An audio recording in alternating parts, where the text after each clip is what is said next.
Hello guys, कैसे हैं आप सब लोग। स्वागत है आप सब लोगों का हमारे यूट्यूब चैनल में। इसका नाम है वंश सर, मैं हूं आकाश शर्मा। आज एक बार फिर आप लोगों के लिए प्रैक्टिस सेट लेकर आया हूं और ये प्रैक्टिस सेट की जो सीरीज जो हमारी चल रही है, ये प्रैक्टिस सेट में चौथे नंबर का हमारा जो टेस्ट है और आप लोगों को बता दें ये मोस्ट इंपोर्टेंट है। ये मैं कुछ अलग लेकर आया हूँ और ये आप लोगों को क्वेश्चन 101% हर एक प्रश्न को अच्छे से समझना है, अच्छे से जानना है। कौन सा अगर कोई क्वेश्चन नहीं आता आप लोगों को तो मुझसे पूछ लीजिए। उसके साथ साथ में अगर किसी का सोल्यूशन नहीं मिल रहा तो आप या तो मॉडल में से कर लीजिए। मॉडल की भाषा अगर आप लोगों को लग रही है कि हार्ड है, अगर नहीं समझ में आ रही आप लोगों को, तो हर चैप्टर वाइज मैंने आप लोगों का सॉल्यूशन दे रखा है। हर चैप्टर वाइज डिटेल में चीजें मैं आप लोगों को समझा चुका हूं। बायोलॉजी शॉर्ट नोट्स में जाइए, वहां पर जाइए, सीखिए, याद कीजिए और पेपर में ताबड़तोड़ बैटिंग कीजिए। कोई भी अगर आपको प्रॉब्लम आती है मैं आपके साथ हूं, मैं खड़ा हुआ हूं। मुझे प्रॉब्लम बताइए, प्रॉब्लम को ऐसे चुटकियों में हम लोग जल्दी सॉल्व कर देंगे। तो आपको क्या काम करना है, हमारे साथ प्रैक्टिस सेट डेली के डेली आप लोगों को सॉल्व करने हैं, सीखने हैं, समझने हैं। और 3 घंटे का जो आपका पेपर होता है लेकर बैठिए। 3 घंटे में आप लोगों को क्या काम करना है, इसकी प्रैक्टिस करो, सॉल्व करो इन्हें और देखो कि आपसे कितने क्वेश्चन बन रहे हैं। पेपर को ज्यादा समय तो बचा नहीं है, पेपर को कितना समय बचा हुआ है कम से कम बताना है। 15-20 दिन बचे हुए हैं, बस 15-20 दिन बचे हुए हैं। प्रैक्टिस सेट अगर आप लोग लगाकर जाएंगे तो आप लोगों को बहुत बड़ा फायदा होने वाला है। आप लोगों को पेपर में कोई भी प्रॉब्लम नहीं आने वाली। अगर आप प्रैक्टिस सेट लगाकर नहीं जाते तो आपको प्रॉब्लम 101% आ सकती है। आप टाइम मैनेजमेंट नहीं कर पाएंगे, आप क्वेश्चंस को ठीक से समझ नहीं पाएंगे, क्या गलतियां हैं आप लोगों को पता नहीं चल पाएंगी। बहुत सारी प्रॉब्लम हैं, तो उन सभी प्रॉब्लम का आपको क्या काम करना है, सॉल्यूशन अभी से उनका निकाल कर चलना है, ठीक है ना। तो मेरे साथ बने रहिएगा। अगर आप लोगों ने 3 आगे की हमारी सीरीज नहीं देखी है, 3 सैंपल पेपर मॉडल पेपर नहीं देखे हैं तो जाइए उनको भी देखिए इस वीडियो के बाद, ठीक है ना। आइए चलते हैं, हम चौथे नंबर का है। आइए तो पहले हम ऑब्जेक्टिव सॉल्व करेंगे। तो पहला दे रखा है सेल्विया में परागण होता है। तो सेल्विया जो होता है ये हमारे पास पुष्प है, इसमें परागण की क्रिया जो होती है किसके द्वारा होती है, ये हमसे पूछा गया है। जल द्वारा, वायु द्वारा, कीटों द्वारा या इनमें से कोई नहीं। तो इसका सही आंसर आएगा सेल्विया में होता है कीटों द्वारा। सेल्विया में आया है। अगर बाई चांस अंजीर में आ जाए तो भी आप बताएंगे कीटों के द्वारा होता है, अंजीर में भी। अगला है टर्नर सिंड्रोम के लिए निम्न में से कौन सा संकेत सही है। टर्नर सिंड्रोम के लिए, टर्नर सिंड्रोम में 45 गुणसूत्र होते हैं, एक लिंग गुणसूत्र की कमी हो जाती है। तो इसमें AAXO वाला आएगा, AAXO, ठीक है ना। एड्स रोग का कारक होता है। तो एड्स बीमारी जो होती है HIV तो होता है, तो HIV, वी का मतलब होता है वायरस, ठीक है ना। तो अगला है RNA अणु में थायमिन विस्थापित होता है। तो RNA जो होता है, RNA में थायमिन की जगह पर यूरेसिल होता है। तो इस तरीके से 4 क्वेश्चन आप लोगों को समझ में आ चुके होंगे और हर बार आप लोगों को नए नए क्वेश्चन देखने को मिलते हैं। तो आप देख कर जाइए, समझ के जाइए, उससे आप लोगों को पेपर टाइम में प्रॉब्लम का सामना करने में आप लोगों को हिंट मिल पाएगी, ठीक है ना। आगे बढ़ते हैं एक नंबर के क्वेश्चंस की तरफ। अनिश्चयक जनन की परिभाषा दीजिए, उदाहरण दीजिए। जब बिना निषेचन के किसी जीव का निर्माण होता है तो उसे अनिश्चयक जनन कहा जाता है। जैसे एक होता है उसको बोलते हैं नर मधुमक्खी, नर मधुमक्खी को ड्रोन्स बोला जाता है, ठीक है। और एक आता है टर्की पक्षी, ये इसके एग्जाम्पल हैं, ये ऑब्जेक्ट में भी क्वेश्चन आ सकता है। अगला है डाउन सिंड्रोम क्या है। तो जब 21वीं जोड़ी के गुणसूत्र में जब ट्राइसोमी हो जाती है तो उसे बोलते हैं डाउन सिंड्रोम। मंगोलिया जड़ता इसी को कहा जाता है, लैंगडन डाउन इसकी खोज की थी, ठीक है ना। अगला है कोडॉन AUG के 2 कार्य बताओ। तो AUG जो होता है ना, जेनेटिक कोड के अंतर्गत आता है और ये आरंभिक कोडॉन है और ये मिथियोनिन को कोड करता है। तो 2 बताने, 2 बता दिया आपने।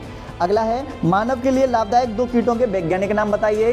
तो एक बता दो बॉम्बिक्स मोराई, जिसको रेशम कीट बोलते हैं। एक बता दो एपिस इंडिका, ये इसको मधुमक्खी बोलते हैं, उससे रेशम प्राप्त होता है। एपिस इंडिका जो मधुमक्खी है हमारी, इससे शहद और मोम प्राप्त होता है, बस।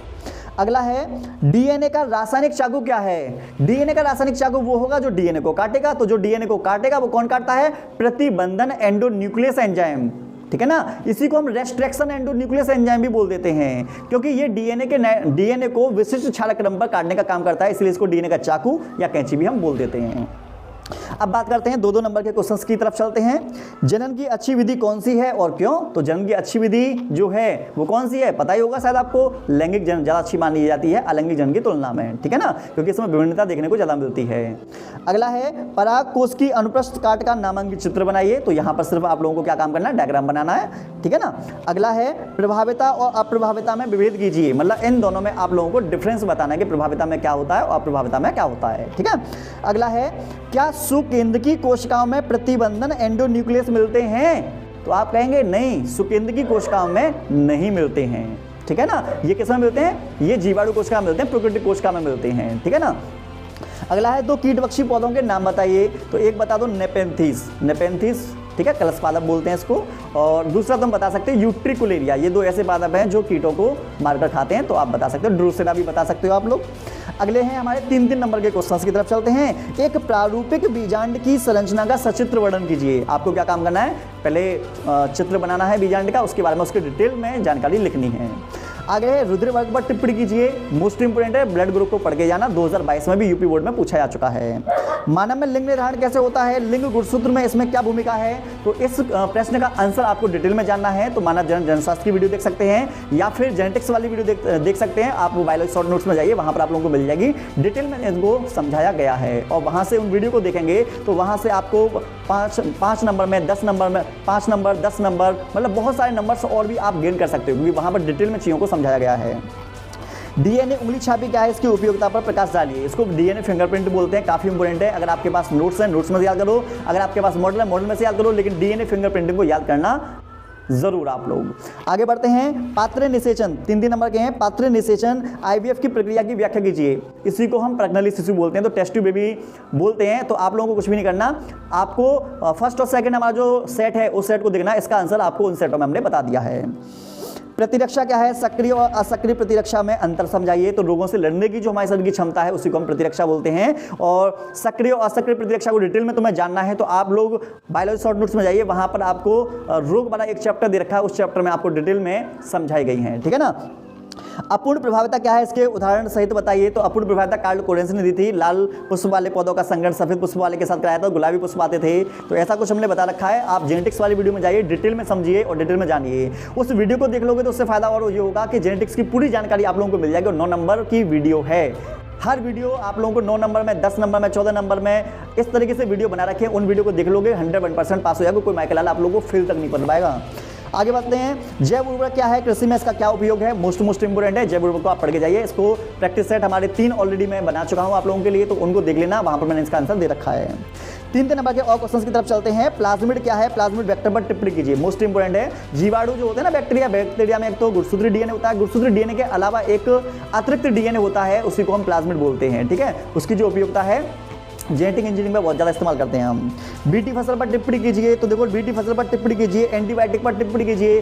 तो ये जो हैं टिप्पणियाँ, मैंने आप लोगों के लिए बिल्कुल सेपरेट वीडियो बना रखी है टिप्पणियों पर।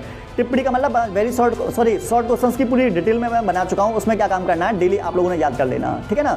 पूरी बायोलॉजी बताता हूँ, सबसे अच्छी बात तो ये है। अगला है टर्नर सिंड्रोम क्या है, तो टर्नर सिंड्रोम के बारे में जानकारी देनी है।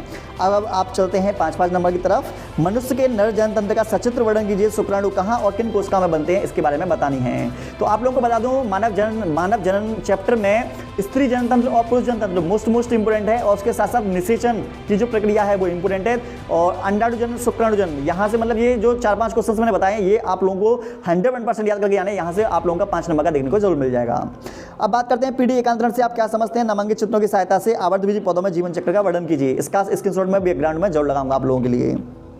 अगला है वाटसन एवं क्रिक द्वारा प्रस्तुत डीएनए की रासायनिक संरचना का वर्णन आप कीजिए और इसकी आनुवांशिक पदार्थ के रूप में मान्यता उल्लेख कीजिए। अगर आप इसकी डिटेल में जानकारी जानना चाहते हो तो आप लोगों को क्या करना है, वंशागति का आणविक आधार वाली जो हमारी वीडियो है उस वीडियो को देखिए, बायोलॉजी शॉर्ट नोट्स में मिल जाएगी, प्लेलिस्ट है पूरी, पहली वीडियो है। और वहां पर लास्ट में आप जाएंगे तो आप लोगों को ये वाला क्वेश्चन का आंसर डिटेल में जानकारी मिल जाएगी।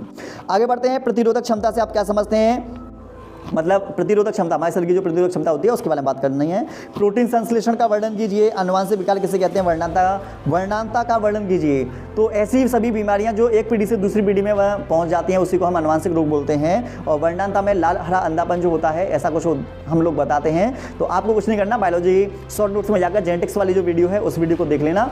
जो मैं बता चल रहा हूँ, ऐसा नहीं कि आपने ये वीडियो देख ली बस हो गया काम तुम्हारा, नहीं, जो मैं वीडियो बताता चल रहा हूँ बायोलॉजी शॉर्ट नोट्स के लिए, यहाँ से इस वीडियो को देखने के बाद वहाँ पर पहुँचो और वहाँ से सीखो, क्योंकि ये तो सिर्फ क्वेश्चन है, आंसर भी तो तुम्हें याद करने हैं। क्वेश्चन से काम थोड़ी ना हो जाएगा आप लोगों का। आंसर आप वहाँ पर जाइए, वहाँ से सीखिए, पूरा कॉन्सेप्ट बता रखा है, बहुत ईजी लैंग्वेज बता रखा है, उसे आप आसानी से तुम्हारे समझ में आ जाएगा, बहुत आसानी से, कोई भी प्रॉब्लम आप लोगों को नहीं होगी, ठीक है ना। तो इस तरीके से हमारा चौथा जो प्रैक्टिस सेट है ये भी हमारा हो चुका है। अगर आपको किसी भी चीज़ में दिक्कत आती है तो आप हमें बताइए, कोई क्वेश्चन समझ नहीं आता तो हमें कमेंट सेक्शन में कीजिए, हम उसके बारे में कोशिश करेंगे डिटेल में आप लोगों को जानकारी दे सकें। अगर किसी भी चीज़ की कोई भी प्रॉब्लम है आप हमें प्रॉब्लम बताइए, हम आप लोगों के लिए सॉल्यूशन बताएंगे। लेकिन हम बस आपसे इतना चाहते हैं कि हमारी इस वीडियो को ज़्यादा से ज़्यादा जो बायोलॉजी वाले स्टूडेंट हैं उन तक आप लोग जरूर पहुंचा दिया करो। और 3 प्रैक्टिस सेट ऑलरेडी मैं पहले बना चुका हूं, अगर आप लोगों ने वो नहीं देखे हैं तो उनको भी देखना, वो भी काफ़ी इंपॉर्टेंट है। अगर आपको सॉल्यूशन से संबंधित कोई भी प्रॉब्लम है तो बायोलॉजी शॉर्ट्स नोट्स में चैप्टर वाइज सभी चैप्टर के आप लोगों को नोट्स प्रोवाइड किए गए हैं, उसमें आपके क्वेश्चंस भी हैं, आंसर भी हैं, सब कुछ है, समझाया भी गया है। तो उस वीडियो को भी आप देख लेना, जिससे कि ये है कि आंसर में आपको ज़्यादा प्रॉब्लम ना आए याद करने में, ठीक है ना। चलो मिलते हैं नेक्स्ट वीडियो में। अगला जो प्रैक्टिस सेट है उसके लिए हम आप लोगों के लिए कुछ अगली नेक्स्ट वीडियो अपर लेवल की लेकर आते हैं, लेकिन आप लगातार देखते रहा करो।